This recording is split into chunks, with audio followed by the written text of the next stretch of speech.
Un tripié.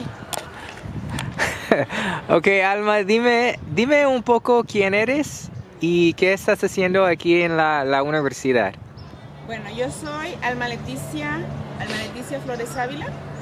Soy habitante de esta ciudad, de zona metropolitana de Guadalajara, pero específicamente yo vivo en Zapopan, en una colonia que se llama Constitución, que es un barrio popular, muy conocido, bueno, espero yo, muy conocido aquí en la ciudad, ¿no? Por distintas circunstancias. Es una colonia con migrantes. Bueno, su origen es a partir de la migración interna, por ahí en los años 50.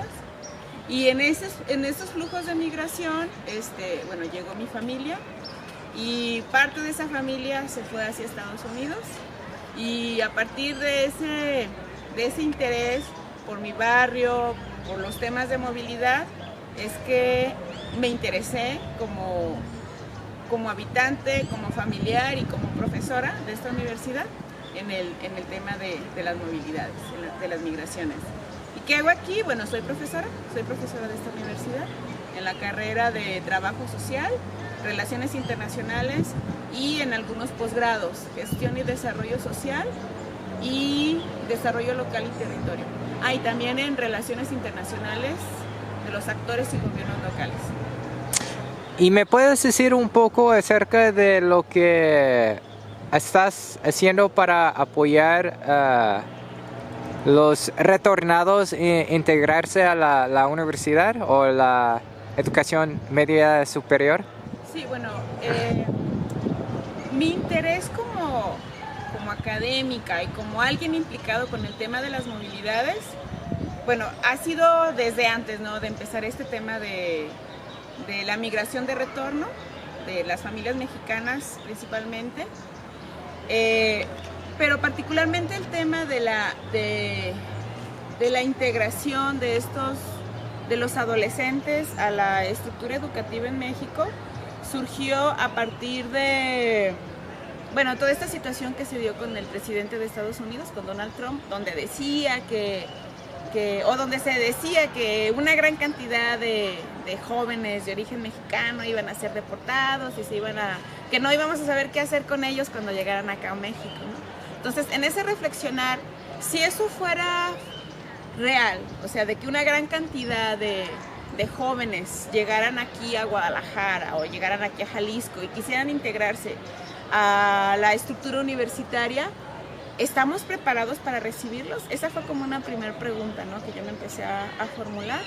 Y a partir de esa pregunta empezaron o sea, de la pregunta y de empezar a leer, de empezar a indagar, pues resulta que el tema de la incorporación, de la integración a la Universidad de Guadalajara, bueno, ha estado presente, ¿no?, desde antes desde que surgiera eso.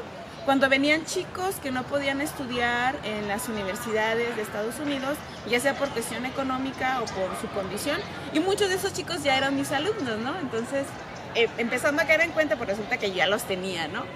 Pero particularmente en este proceso de deportación o de retorno forzado, más que retorno voluntario, realmente estas familias tenían las condiciones, o estos chicos tenían las condiciones como para poder integrarse, y ahí surgió otra pregunta.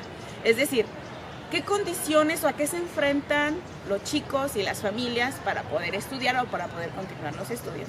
Entonces, ahí es donde se enlaza el tratar de entender qué pasa cuando la migración ya no es opción, de hecho así se llama el proyecto, cuando la migración deja de ser una opción para las familias, para los jóvenes, para los adolescentes. ¿Qué pasa con la educación? O sea, ¿de qué manera la educación se convierte como en ese asidero para poder continuar con la vida y tener una proyección de bienestar hacia el futuro, ¿no? Entonces, en ese buscar respuestas, en ese indagar, pues nos metimos de lleno, no solamente yo, sino otros colegas, profesores también interesados en el tema, a indagar sobre cuáles son los retos que están enfrentando, pues no solamente los estudiantes y las familias, sino también los profesores que reciben a estos chicos. Es decir, entonces fue entender cuáles son esos retos, cuáles son esos obstáculos, a qué se enfrentan los chicos, ¿no? Y bueno, ahí ya pudimos identificar que esos retos tienen que ver desde cuestiones muy elementales, básicas, que se podrían resolver en un registro civil, o hasta una modificación en un campo, en el control escolar para poder identificarlos, hasta cuestiones más complejas, ¿no? En los procesos de aprendizaje en el aula, ¿no? Estoy hablando desde de que el profesor pues, no sabe cómo tratar a veces a esta población, porque quizá es la lengua, quizás es el modelo de enseñanza que tiene, pero sobre todo lo que sí es como coincidente, tanto por lo que he leído como por lo que he observado, es esta condición de vulnerabilidad en la que llegan los adolescentes, ¿no? Por muchas razones, ¿no? Por lo que dejan, por lo que pierden y a lo que se enfrentan cuando llegan a México, ¿no? Y cuando llegan a una comunidad que les es ajena, ¿no?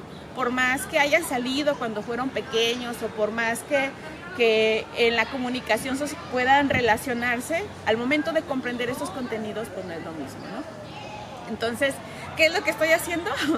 Bueno, no solo yo, porque creo que es importante hablar de procesos de colaboración.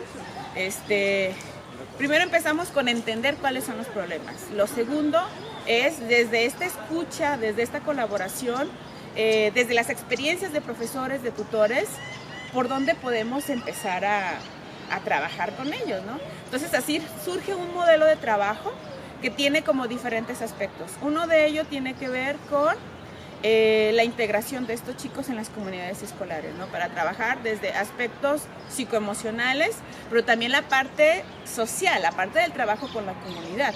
Porque sí, una cosa es lo que el chico de manera individual está viviendo, está sintiendo, está trabajando, se está recuperando, y la otra es la comunidad que lo recibe, que lo puede rechazar, que lo puede violentar, porque también no entiende, no sabe, y no se le ha preparado, no ha habido algo que diga, estos chicos tienen una condición diferente y hay que entenderlo, ¿no?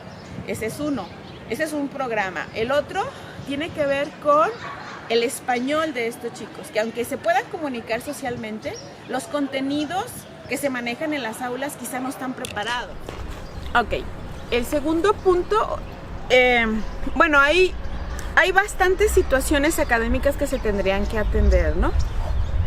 Por ejemplo, el tema de el español académico. Sí. El que es quizá uno de los elementos más débiles en los chicos que retornan y que se están incorporando a las preparatorias, porque pues no tenemos programas que puedan complementar esta formación en los chicos o que le den bases suficientes para los contenidos que están revisando. Por ejemplo, en el caso de las ciencias formales, o sea, por ejemplo, la matemática o la física, pues a lo mejor no hay problema. Pero, por ejemplo, otro tipo de contenidos relacionados con lo social, con lo humano, pues ellos traen otra contextualización, otra serie de conceptos que cuando por ejemplo, le están hablando de la historia de México, bueno, pues no traen el mismo contexto histórico que los chicos que están tomando la clase, ¿no? Entonces, eso, por ejemplo, tiene que ver con cuestiones de contenido, pero si a eso agregas que el chico no entiende muchos de los conceptos que el profesor le está brindando, bueno, se van agregando otras condiciones que afectan el proceso de aprendizaje de los chicos, ¿no? Otro asunto que tiene que ver con las cuestiones administrativas, que son ajenas un tanto a ellos y a la familia, pero que impactan el proceso, ¿no? Y que tiene que ver desde los tiempos, los trámites que tienen que hacer a fin de que se puedan incorporar a la universidad, ¿no? Por ejemplo, una familia que a lo mejor está planeando retornar, y estamos hablando de los que están planeando retornar, puede decir, bueno, en mayo terminan los cursos en Estados Unidos, llegando se van a incorporar a la preparatoria, pero resulta que la universidad, los trámites para ingresar a la preparatoria, pues son en febrero, ¿no? Y si no los hizo, bueno, va a depender de algún programa por ahí emergente que se creó para que lo puedan orientar y lo puedan incorporar. Pero si ese programa no es claro o no se da la orientación suficiente o si implica que tenga que trasladarse desde el punto donde llegó en una comunidad del sur de Jalisco y tenga que venir hasta Guadalajara a resolver, pues la gente se harta y se cansa, ¿no? Aunado con otra serie de cosas que por ahí les están pidiendo, pues que no están o que no entienden y no lo pueden resolver, ¿no? Entonces, bueno, la gente ha desarrollado algunas estrategias como para resolver este punto del ingreso, ¿no? Estrategias que, bueno, tienen que ver un poco con el conocimiento de la comunidad, con el conocimiento de aquellas personas que están encabezando o que son directores de las escuelas a donde quieren que vayan sus hijos y que por ahí pueden negociar, ¿no? Que se incorpore, ¿no? Pero esta situación depende más o ha dependido más del criterio del director en turno o de la relación que esté fortalecida, que más que los programas que se tienen por ahí, ¿no? Para incorporar a los chicos, ¿no? Yo creo que tiene que ver este tipo de asuntos que son de cuestión estructural, de cuestión administrativa, que están afectando la incorporación inmediata de los chicos, ¿no? Que violentan sus derechos para incorporarse de manera inmediata a la educación, sobre todo la educación básica. Otras cuestiones que están impactando, afectando, tienen que ver con simplemente a veces con el nombre del chico, donde en Estados Unidos solamente tiene un apellido, pero resulta que en el sistema escolar pues tienen que meter 2 apellidos, ¿no? Si no, no avanza. Entonces, el chico que se registra con 2 apellidos, pues no es el mismo chico que llega con un acta de nacimiento con un solo apellido. Entonces, al final, el chico que egresa de la preparatoria, pues no es Juan López Pérez. Digo, no es Juan López, sino Juan López Pérez. Entonces, eso posteriormente implica más gastos, corrección de documentos que tiene que hacer la familia y bueno, de esta naturaleza hay bastantes situaciones en lo administrativo que impactan el proceso del chico. En las cuestiones, por ejemplo, en los aranceles que se cobran en la universidad, que también pueden impactar de manera indirecta el proceso formativo, es la consideración de una persona de origen mexicano como extranjero. Si esa parte no se resuelva desde antes de que se incorpore a la Universidad de Guadalajara, me refiero a que obtenga su doble nacionalidad, bueno, va a tener como consecuencia que tenga que pagar como extranjero. Entonces, bueno, eso obviamente también impacta su derecho como mexicano a que se le garantice la educación, ¿no? Entonces tiene que hacer el trámite, tiene que demostrar que es mexicano, pues para que eso pues no se le cobre. Pues ya no digo de aquellos que vienen de otros países, que no son mexicanos y que por supuesto también impacta o puede llevar a que una persona tome la decisión de no más estudiar, pues porque no puede pagar el arancel, ¿no? Y hay formas en la universidad donde se condona y todo eso, pero obviamente es un proceso administrativo burocrático que también llega a cansar a las familias, ¿no? Otro problema que tiene que ver con estos asuntos es simplemente el que no sabemos cuántos chicos tenemos en la universidad. No sabemos en nuestra estructura. Son invisibles. Exactamente. Están invisibilizados y ciertamente hay algunos indicadores que nos dicen este chico es extranjero, este chico viene de una escuela en el... No son los únicos, porque va a haber chicos que se fueron desde pequeños y que van a ser mexicanos en el sistema escolar y que no son detectados, pero tienen una crianza y una formación en otro contexto, en otro país. Y que también, por supuesto, va a presentar situaciones similares como aquel que es extranjero que viene de otro país, ¿no? Entonces, son varias situaciones. ¿Qué estamos haciendo? Bueno, lo primero, son muchas cosas. Algunas creo que sí están en nuestro alcance, que es tener esos primeros acercamientos para trabajar con los chicos, ¿no? Uh-huh. Directamente en las escuelas. Que por la falta de recursos, por la falta de condiciones, pues no podemos llegar a todas las preparatorias, ¿no? Entonces, ahorita estamos negociando con el sistema de educación media superior, convenciéndoles de que es importante este problema para empezar al menos con una muestra de escuelas para empezar a trabajar con los chicos, ¿no? Con los chicos y con la comunidad, ¿no? Por ahí tenemos como parte también de esa necesidad que tienen los profesores o esa... Lo importante que es que el profesor y la estructura educativa entienda qué son las movilidades. Estamos proponiendo cursos de formación para los profesores, para entender quiénes son y también cómo empezar a generar una apropiación de estos elementos y que ya no dependa de un grupo de profesoras por ahí locas interesadas en este tema y que más bien se convierta como parte de una política educativa el atender a las personas, no solamente las que vienen de Estados Unidos, sino también las que vienen de otros países y que están en una condición vulnerable, simplemente por ser migrantes, por estar en una situación de movilidad.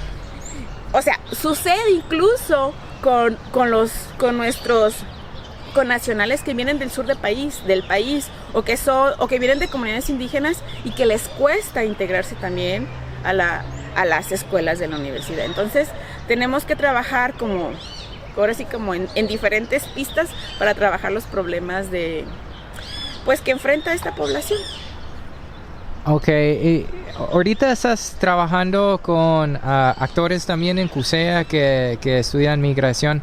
¿Qué podemos hacer juntos como universidad para apoyar a esas personas? ¿Qué debemos hacer? ¿Y dónde ves el futuro de esos apoyos? Mira, yo pienso que en la universidad hay distintos esfuerzos por todos lados, ¿no? Creo que lo que está haciendo falta es tener una visión común de lo que es este fenómeno y de las problemáticas que se generan a partir de esto, ¿no? Porque obviamente yo, desde la formación que tengo en lo social, puedo atender o puedo enfocar o puedo colaborar en algunos aspectos. Los que tienen otra formación, otra perspectiva, pueden contribuir a aportar o a mejorar o a ver cosas que, por ejemplo, desde lo social no lo podemos ver. Yo creo que es lo que está haciendo falta, o sea, una perspectiva más transdisciplinar que permita entender la complejidad del fenómeno, ¿no?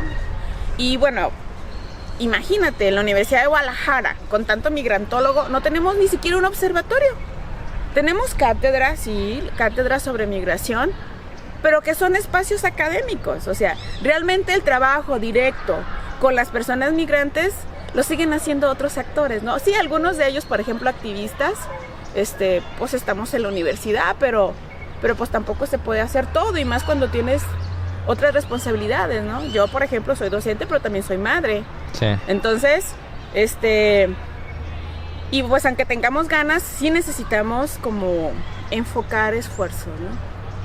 Ahorita viene el Chicano Fest.